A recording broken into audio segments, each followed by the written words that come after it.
Hello hi friends, இன்றைக்கி நம்ம கொல்லியில் pipe line போடுறோம். ரொம்ப நீண்ட இடைவெளிக்கு அப்புறம் வீடியோ போடுறோம். சில பல காரணங்களால் போட முடியவில்லை. பைப் லைனு ஒரு பிட்டுக்கும் போடுறப்பல பழுப்பு வாங்கி வந்திருக்கு. மொத்தம் 20 பழுப்பு.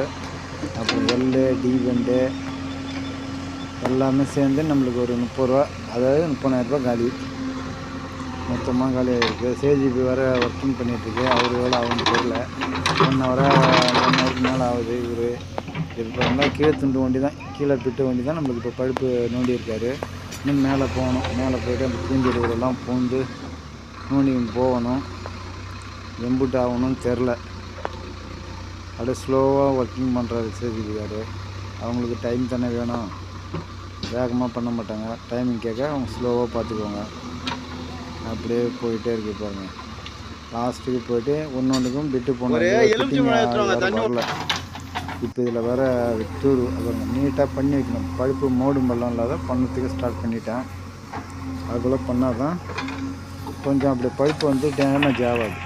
இதுபோல் அப்படியே க்ளீனாக தைச்சி போனால் அப்படியே அருமையாக பழுப்பு உட்காரும்.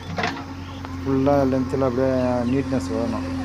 ஏன்னா மோடு பள்ளம் வந்துன்னா மண் தெல்ல பார்த்துட்டு டேமேஜ் ஆகிடும் பழுப்பு. அதுக்கப்புறம் அது திரும்ப நோண்டி அப்புறம் ஒரு லென்த்து வேறு வாங்கின்னு வரணும். நம்ம கொல்லியோட பாருங்கள், அந்த பூஞ்செடி கொள்ளெல்லாம் போட்டு அந்த பெண்டு எல்பெண்டு வச்சுருக்கோம். இன்னும் கொஞ்சம் பற்றாக்குறையாக வாங்கி வந்தேன். நீட்டாக வாங்கி வந்திருக்கணும் பழகுது. நான் சரி போதும் சின்னது தானே பிட்டுன்னு நினச்சேன். லாஸ்ட்டில் பார்த்தா கொஞ்சம் நீட்டாக இருந்ததுன்னா அருமையாக இருந்திருக்கேன். நம்மளுக்கு எல்லாமே கட்டாக அறுத்து விட்டதுனால பூஞ்செடி உள்ளே பழுப்பு லைன் போகிறதுக்கு முடிஞ்சுது. இதே பூஞ்செடி பெருசாச்சுன்னா வண்டிலாம் போக முடியாது, செடி தான் வீணாகும். இதுக்கே ஒரு கட்டெல்லாம் வீணாகி போச்சு. போட்டு மண் தள்ளி எவ்வளோ ஃபினிஷிங் ஆகிடுது பாருங்கள். ஒரு தண்ணி பாசனா கொஞ்சம் அமுங்கும், மண் அமுங்கி அதுக்கப்புறம் கிளியர் ஆகும். ஃபுல்லு ஒரு 1/2 அடி தான் மீந்துதுன்னு வச்சுக்கலாம். நமக்கு மோட்ரு இடையில இருக்குது. அதனால் எல்பெண்டு போட்டு இப்போ இந்த இடத்துக்கிட்ட தான் மோட்ரு வரணும். இதை எடுத்து பாருங்களா, அந்த பனைமரத்துக்கிட்ட தான் மோட்ரு வரணும்.